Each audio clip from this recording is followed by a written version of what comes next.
changed my WordPress website's homepage, but when I'm opening my website, old page is looking at. Let me open my website now. This one.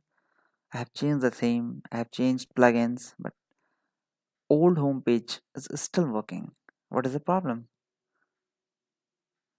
Okay. Sometime you may see some features of the plugin which you already deleted. What to do?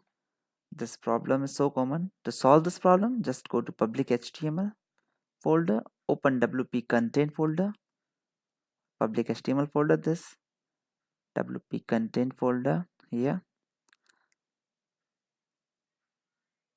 I have to just rename this cache folder.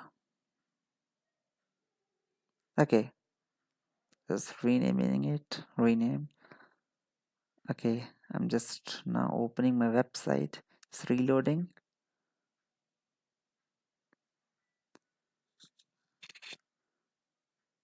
Okay, my new homepage is working now. Thank you. Enjoy.